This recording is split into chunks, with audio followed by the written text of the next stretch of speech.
Hey guys, I want to give a quick shout out to the sponsors of the channels, Dueling Guard, Sleeve Chief, and Imperium Duelist. Check them out in the description box down below and use code SACO for discounts on all of them. Hey guys, Lucas Soccer here. Today I have a how to beat Vanquish Soul tutorial, really where to hand trap the deck, how to interact with it correctly in order to put yourself at the greatest position to win against that deck. I'm going to talk about some of the hand traps that people are playing, and people are just main decking, and how you can use those into what cards in order to give yourself the best advantage. And then we're also going to talk about some side deck choices and some things that I think you could possibly play in order to beat that deck. Let's go ahead and get straight into the video. I'm going to try to make this a short one if possible. We have Infinite Impermanence. Infinite Impermanence is a little bit different than Valor into this deck because of the timing and when you can actually use Imperm. I am not going to be taking the risk of Valoring a Ryzeal unless they don't have any cards in hand. You know, just the risk of them activating Border or Caesar and your Imperm effectively doing nothing at all is just too scary. It's not worth the risk of that trade.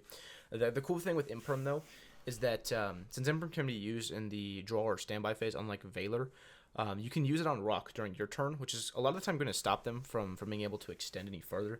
If they got like hand trapped a little bit on their lines of play against Vanquish Soul, they're going to be ending with just Rock on their field all the time with like a Ryzeal in their hand. And if that's the situation, that's what you're dealing with, you should be totally fine to beat that deck, honestly, because Imperm in the draw or standby phase is going to stop the Rock from being able to summon, because it's only during the main phase that can activate its effect. So that is one really neat interaction with Imperm that Valor does not have. The other thing to keep in mind is that you can always Valor the Rock or Imperm the Rock on their turn. It's not a Vanquish Soul. They can't use the cards in hand to tag it out. So that's not the worst point to hit it. But honestly, I would just not take the risk of doing it against the like normal summonable Vanquish Soul monsters. Moving on, we have Impulse. Impulse is like an okay card versus this deck. The problem with this deck is that all of the cards like trade really evenly into everything. Unless you're like resolving them in multiple succession, right? So like if you have Holy Sue plus a Ryzeal plus like a Caesar, they all seem like kind of fair cards, fair interactions at one point, and then you do all three of them together, and then you feel like you just got outskilled. You got taken out of the game when it was a game that looked very winnable because their field had like 3 cards on it. But Impulse is going to be one that's going to stop them from playing all the time. The deck's main issue is consistency. So being able to Impulse on their like Stake Your Soul is fantastic. It's going to stop them from playing the game a lot of the time. Being able to Impulse on their Holy Sue is going to be a big thing that's going to stop them from playing all the time. Being able to Impulse on their Ryzeal is another thing. Kind of like Imperm, how you can do it on your turn against their Rock. If you hand trap them some way and you stop them and you make them in on Rock pass, if you Impulse their like Rock effect some of the Ryzeal from their hand, that's another good interaction. But I'll be honest, I think the best time to do it is probably on their Holy Sue. If they have any sort of interaction where they're specialing Holy Sue during your turn and they activate the effect, I'm using the Impulse on my turn 0 to kind of stop that, because now we get a lot of information. We know they have a Vanquish Soul card in their hand. We know what that card is. We have this Holy Sue that just activated its effect, and we just impulsed it to stop ourselves from being full comboed. But if we take that Holy Sue and we can somehow remove it from the field, the game's over for them. They have lost way too many resources and advantage to try to catch up at that point in time. But I think Impulse is honestly a fine card versus that deck. Another thing is Ash Blossom.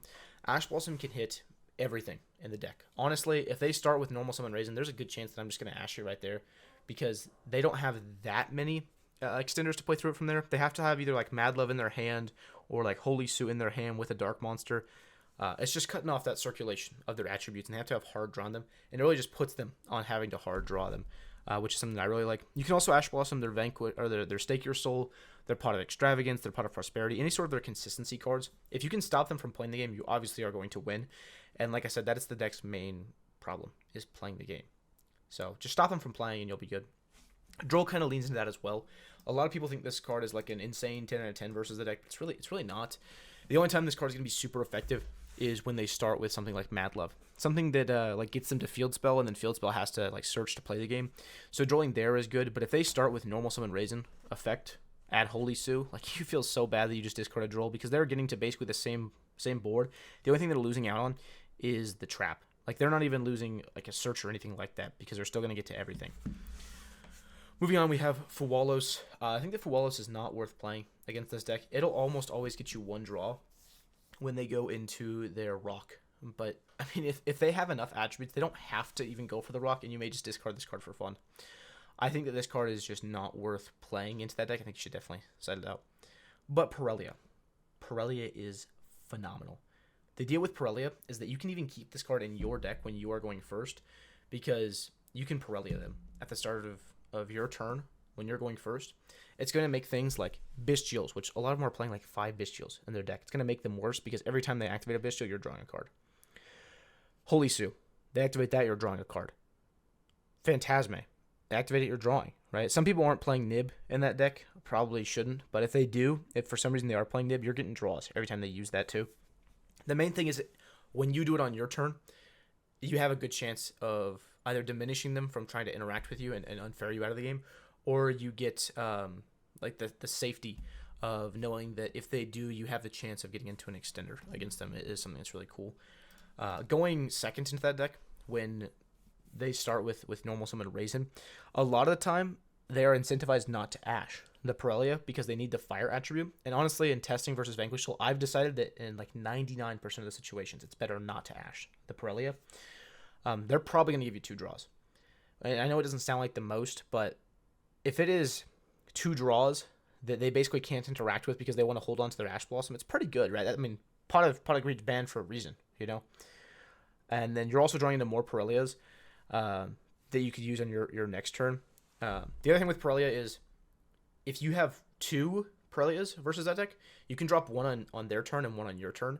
It's going to stop any of the whole tag out interactions as well. So like say that they went first, I either draw Purulia for turn or I have 2 of them. I use one on their turn, I use one on my turn. You know, every time that they use Rock to summon from hand, I'm drawing. Every time they use a Bystial, I'm drawing. Every time they use Phantasme, I am drawing. Nib, drawing. Caesar, Border, I'm drawing. You know, the odds that you draw into like more things that are going to help you play through the board go up a lot as you're drawing more and more cards. So I think that Purulia is honestly one of the most fantastic cards versus this deck. Moving on, we have another card that I think is really, really good versus this deck. Something that's really slept on is Ghost Ogre. The main reason that I think that Ghost Ogre is so good versus this deck is specifically on start, or the new field spell that they got. Says you can target 1 Vanquish Soul monster you control, add 1 Vanquish Soul monster, blah, blah, blah, blah, blah, and then during the end phase it sets a trap card. Right? I'm sure you guys all know what this card does. If we're looking into the Vanquish Soul matchup and how to beat it, we should at least know what their cards do. And if you don't, read all the cards first, then come back to this video. But Ogring on this is really, really impactful. Like we talked about with Droll, Droll is kind of a hit or miss card because Droll has the potential to almost do nothing except cut them off of their trap. Ghost Ogre on the field was a little bit different. It's going to cut them off of their trap, but because we're destroying the card, it's no longer face up on the field to resolve as a field spell card. They are not going to get the search either. So we are effectively Ash Blossoming a search and stopping their trap in just one interaction. That's really, really nice. One other funny thing that you can do is you can use this card kind of aggressively versus them. If they use like the Caesar effect to protect itself, you can chain Ghost Ogre. Because Ghost Ogre resolves first, you're going to destroy it before it's unaffected. So that's like a neat interaction there. Another thing is that if you Ogre their Holy Sue on turn 0, that kind of stops their resource loop. Because what they're doing a lot of the time is they're going to summon Holy Sue. And then they're going to use Holy Sue, show you a Dark and a Fire in their hand in order to like special summon from deck. So they're going to special summon from deck. They're going to use this Ryzeal. This Ryzeal is going to add a Caesar a lot of the time because you want to have the interaction to be able to bounce the Holy Sue. So that's what they're going to do. They're going to add a Caesar off of this Ryzeal. They're going to use Ryzeal, reveal the same Dark Fire, destroy the column, and then they're going to use Caesar to tag out this guy here, tag out the Holy Sue, and then you'll have a pop that way as well. But if you Ogre the Holy Sue, it's making it to where the Ryzeal isn't really adding anything that's super impactful versus you. And this is mainly like when they're hand trapping you on turn 0. But it helps a lot. Being able to discard a card to effectively like remove a threat from the field for next turn, but also cut off an interaction versus you is really good in that instance. And then if you clear their Ryzeal, it feels like they're at a disadvantage because they don't really have any other good ways of like getting back to the Holy Sue and summoning and revealing through your interactions that you're going to set up. So I really, really like Ogre into that deck. I think this is going to be a really slept on card, and I think that if you can find room for this card either in your main deck or your side deck, you should. Moving on, we have Bell. Bell is, as I've said in almost all of these other videos, I think that Bell's horrible. It's okay versus Vanquish Soul. You can Bell their effect of Rock to add back to hand. That's about the best interaction you're going to have with specifically that. But Bell on Rock is going to stop them from cycling their Fire. I think that honestly there's just better alternatives to it though. Like in this side deck here, you'll see we have DD Crow. DD Crow on a Ryzeal is a little bit more important because it's going to stop them from circulating the Fire, same as Bell would do, but it's also making it to where they can't loop it again.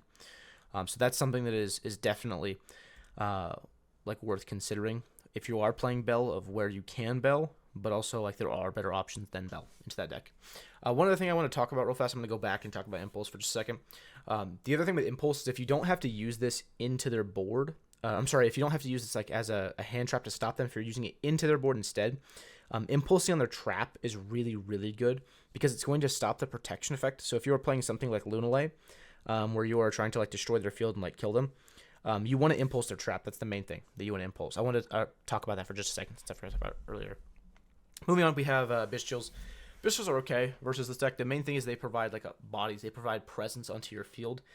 Vanquish doesn't have really that many disruptions. You know, it has like a couple. It usually sets up like 5-6 interactions, but they're kind of like low impact interactions. We talked about it. The main thing that makes them good is that they happen in succession, right? So if Plan A goes really good, Plan A is like 6 things, you know, off of 1 card. So that's the main thing that's making that deck really good. But the thing is, they can't always start with Ryzeal. A lot of the time, they're starting with Mad Love. And with the Mad Love combos, a lot of the time they are going for like Rock, and they're using Rock to add back Mad Love. Bystials on that specific interaction are really good. Another thing that you can do is a lot of people are playing 1 border in their deck. Some are playing 2, but a lot of people are playing 1 border. If you can Bystial their border, I think that's a good card to hit because it's not guaranteed that they have it in circulation anymore for the rest of the duel.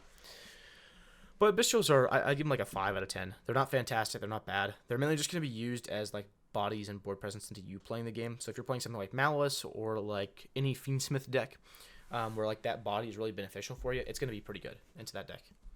Lastly here for like the hand traps that people are already going to be playing, you have Nib. This card is horrible, almost unusable. The only time this is going to be like even slightly playable is if they're playing like the Millennium build of Vanquish Soul. If you guys have seen that, it's kind of cool, but honestly, it's not worth doing. I wouldn't waste your time looking into it. But Nib is almost unhittable versus this deck. If it's in your deck, you're siding it out as soon as possible. As soon as you enter your side deck after game 1, Nib is getting taken out of your deck.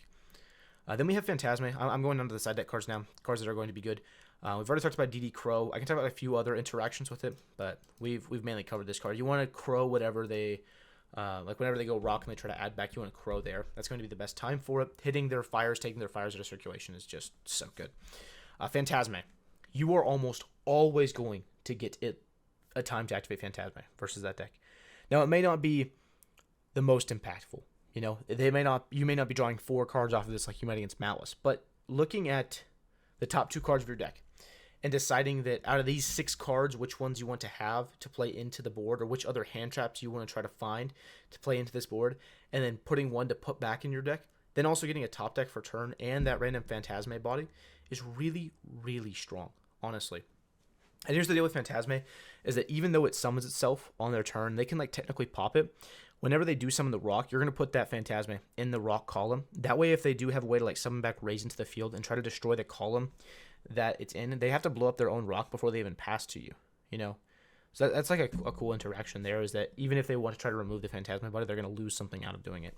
But Phantasme is going to be able to cycle your hand in basically every game state versus that deck. They are always going to be getting to Rock, either that or they are not playing the game. I think this card is definitely worth siding. It's that deck. Next, we have Veidos.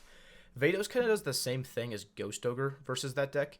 I thought it was worth putting in here. I don't think you'll ever side deck this card. It is kind of cute. It has some cute interactions right now. The main decks of the format, it's Ryzeal, Mitsurugi. Sometimes they play Cross, sometimes they don't. I wouldn't bring it in versus them, but they do have a field spell that they play. So something to consider. Malice obviously has the field spell. A lot of the combos are starting to use the field spell in them again. Like if you look back to the start of the format, a lot of the Malice combos were not actually using field spell in the set combo line. They were just either adding a Malice Nimmer to their hand, or they were adding a field spell to their hand. They were just banishing it for Chessy Cat. But now they're starting to use it in their combos as like kind of a line that they're relying on. So Veidosing there is not terrible. But specifically into Vanquish Soul, it's going to do the exact same thing as Ghost Ogre. I wanted to talk about it for just a second, since I think some people will at least consider playing it. And then we have Harpies. Harpies, Lightning Storm, any sort of like removal of the back row is going to be good versus this deck. Their main interaction is that trap. That trap is broken. It is really good, applying like a protection effect to all of your monsters, doing burn damage for time, or to like help do chip damage to help finish you off, and special summoning a monster from hand while clearing all monsters on the field is going to be insane. Being able to force that out beforehand is pretty good, especially because they're going to reveal 2 usually if you start off with Harpies. And they're going to show you like some of the attributes in their hand, some things you may not even know. So finding out that information ahead of time is really important versus this deck. I think this is probably the only deck where Harpies is going to be really, really good against. Harpies is a little bit funny versus Lunalight, not because it's so good, but because it's going to permanently affect the grind game of the deck. Being able to clear both their rituals, or sorry, both their pendulum, stick it in their extra deck is good. But I think if you have the room to designate basically just to this deck for your Duster or Lightning Storms, you should, because it's just so powerful into this deck. Like, guaranteeing the trap isn't usable versus you is really good, even if they hard draw it. The other thing is that this deck also plays Tikaboo in the side deck in almost every build, so having the upside or the chance that you can trade well with that is a good thing. Moving on to the last two cards, I want to talk about Gamma and Delta. I put these in the last video as well with Mitsurugi Ryzeal, but these cards are really, really powerful because they don't really have much play around to them, and they do destroy. So like if they normal summon Raise and you activate Gamma, like they are really sad, you know. I mean, even if they have like the sort of pseudo extender to like kind of dodge the effect negation of it, they have a border in their hand, they bounce the Raise into their hand. The Raisin's not going to get destroyed anymore because it's now in a different location, but I mean, we're still negating the effect, and there's nothing that they can really do to dodge the effect negation of that. So that's something to keep in mind there.